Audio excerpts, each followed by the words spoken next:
Power department के नाते से वर्षों से एक परंपरा रही है कि जितने देश भर में स्टेट्स के पावर मिनिस्टर्स होते हैं उन सब की एक एनुअल कॉन्फ्रेंस होती है। कोई मंत्री, लेकिन इस बार हमने अपनी एनुअल कॉन्फ्रेंस करते हुए ये तय किया था कि वर्ष भर में देश भर की कुछ रीजनल कॉन्फ्रेंस करेंगे। तो आज उसी क्रम में चौथी रीजनल कॉन्फ्रेंस ये हुई है।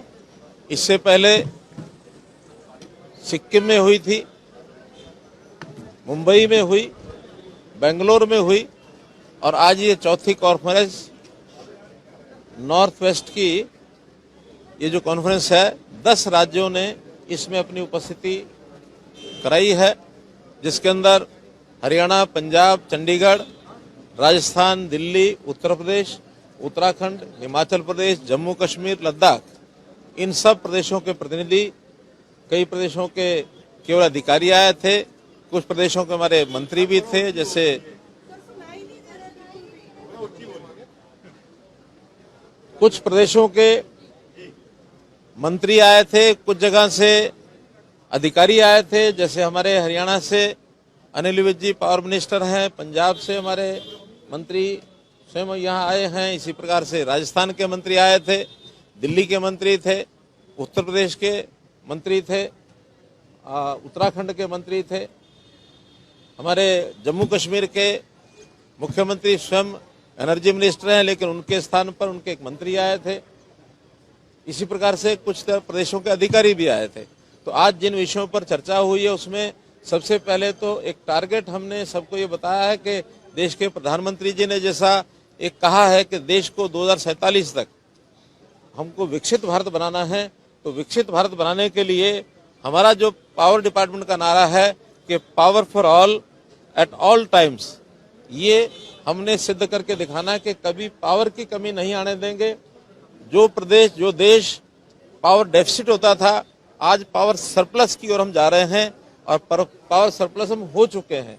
उस हिसाब से हर प्रदेश की क्या क्या स्थितियां हैं, क्या क्या समस्याएं हैं, क्या क्या उनके सुझाव हैं, जनरेशन किस प्रकार से बढ़ाई जा सकती है, ट्रांसमिशन में क्या क्या काम और किया जा सकता है, डिस्कॉम में क्या क्या कठिनाइयां हैं, कुछ नए आयाम भी, उसकी खुल करके चर्चा होती है।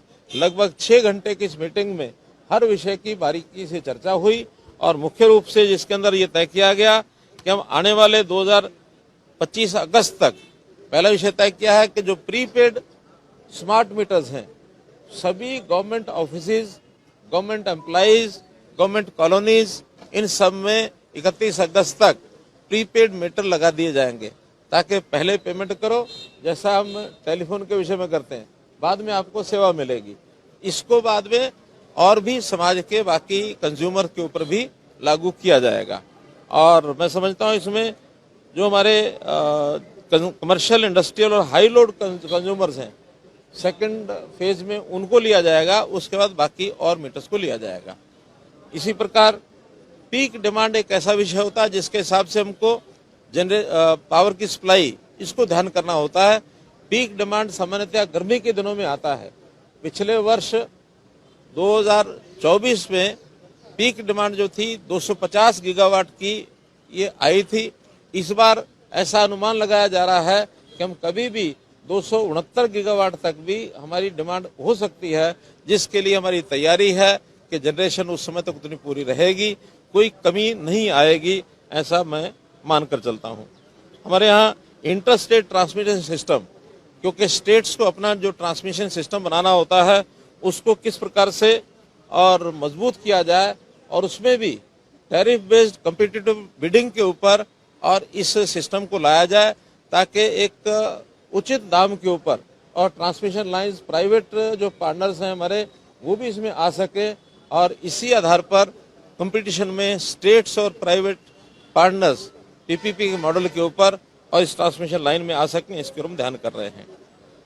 जहां तक इंफ्रास्ट्रक्चर की कुल मिलाकर इन्वेस्टमेंट का विषय है, इन्वेस्टमेंट सारे देश भर में 2032 तक ऐसा अनुमान है कि 45 लाख करोड़ रुपए की इन्वेस्टमेंट होने वाली है। बड़े इन्वेस्टमेंट का विषय है। प्रदेश भी अपने पास से इन्वेस्टमेंट करें। केंद्र ने 1.5 लाख करोड़ रुपया और एक 50 साल के लिए फ्री ऑफ इंटरेस्ट कॉस्ट ये जारी किया है। इस इंफ्रास्ट्रक्चर के लिए उस पैसे का स्टेट्स उपयोग करें, ऐसा सबको बता दिया गया है। सभी राज्यों के लिए 1.5 लाख करोड़ रुपया ये कॉस्ट यानी फ्री ऑफ इंटरेस्ट कॉस्ट 50 साल के लिए ये लोन दिया जाता है, जिसमें स्टेट्स अपने ढंग से उसको उपयोग करेंगी। तो उसके लिए पावर की लाइंस के लिए भी उसका उपयोग किया जा सकता है, ऐसी जानकारी इनको दी है सबको। पावर परचेज कॉस्ट ये किस प्रकार से हम कम करें और लोगों को बिजली सस्ती कैसे मिले, इसके लिए कॉम्पिटिशन्स में सब लोग आकर के अपने काम को करें। और इसमें एनर्जी एफिशिएंसी कि हम उतनी ही पावर से ज़्यादा अप्लायंसेस को ज़्यादा उपयोग हम कैसे कर सकते हैं, उसके नॉर्म्स बनाए गए हैं, वो भी सब बता दिए गए हैं। इसी प्रकार डिस्ट्रीब्यूशन लॉसेज ये बहुत ज़्यादा जिन प्रदेशों में है उनको आगाह किया गया है कि डिस्ट्रीब्यूशन लॉसेज को कम करें।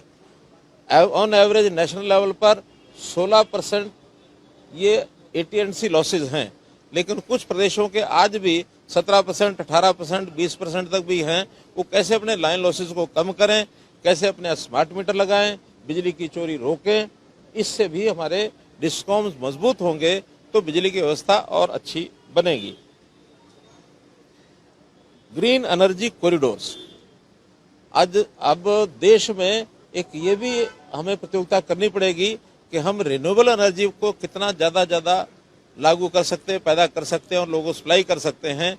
2014 में जो हमारा ग्रीन एनर्जी का शेयर था वो 32% था, आज 49% तक पहुंच गया है। बहुत जल्दी हम 50% पार करने वाले हैं। और ग्रीन एनर्जी के नाते से जितनी इंडस्ट्री है वो अपने प्रोडक्ट्स वो कैसे ग्रीन एनर्जी से उत्पादित हों, ताकि आने वाले समय में जो इंटरनेशनल लेवल पर कुछ रेस्ट्रिक्शंस लगाए जाने की संभावना है कि ग्रीन एनर्जी से बना हुआ प्रोडक्ट वही एक्सपोर्ट हो पाएगा, तो हम अपनी इंडस्ट्री को ग्रीन एनर्जी ज़्यादा दे सकें। इसके लिए ग्रीन एनर्जी कॉरिडोर ये बनाने की शुरुआत हमने कही है। हर प्रदेश में एक दो ग्रीन एनर्जी कॉरिडोर बनाने की योजना बनाएं, ताकि अगले वर्ष में ग्रीन एनर्जी कॉरिडोर ये बन सके, उस इंडस्ट्री को हम ग्रीन एनर्जी प्रोडक्ट ये बना सकें। इसी प्रकार से ऑपरेशनल एफिशिएंसी को बढ़ाने के लिए और डिस्कॉम की फाइनेंशियल वायबिलिटी को बढ़ाने के लिए जो हमारे AT&C लॉसेज हैं उनको कम करने के लिए RDSS जो एक प्रोग्राम हमारा है उसके माध्यम से अधिक सहायता ये दी जा सके। उसमें बहुत से प्रोजेक्ट्स का डिमांड हमारे पास आई है, सुझाव भी आए हैं, उसके हम पॉजिटिवली विचार करेंगे। हम इन सब प्रायोरिटीज को ध्यान करते हुए ये अश्योर करते हैं कि अब आने वाले समय में हम अपनी आवश्यकताएं तो पूरी करेंगे ही करेंगे, हम पावर की आवश्यकता पड़ने पर दूसरे देशों को, जो हमारे पड़ोस के देश हैं, उनको भी अगर बिजली की आवश्यकता होगी तो हम उनको एक्सपोर्ट करने की स्थिति में भी होंगे। आज इस समय भूटान, म्यांमार, बांग्लादेश और श्रीलंका तो अभी होना है, बाकी 3 देशों में एक्सपोर्ट कर रहे हैं। नेपाल ऐसा प्रदेश है जिससे हम इंपोर्ट भी करते हैं, एक्सपोर्ट भी करते हैं। अब आगे चलकर UAE, इनके साथ भी हमारा समझौता हुआ है, करार हुआ है। एक अंडर द सी केबल, इसका एक MOU हुआ है जो 2000 किलोमीटर की एक समुद्र के अंदर एक ट्रांसमिशन लाइन ये बिछाई जाएगी। 30,000 करोड़ रुपए का उस पर खर्च आएगा। ये अभी पाइपलाइन में है इस विषय को, और मैं समझता हूँ इसकी सफलता मिलने के बाद हम इंटरनेशनल लेवल पर एक बड़ा कदम पावर सप्लाई का, जो टू एंड फ्रो इंपोर्ट भी कर सकते हैं, एक्सपोर्ट भी कर सकते हैं, इस लाइन पर भी हम काम कर रहे हैं।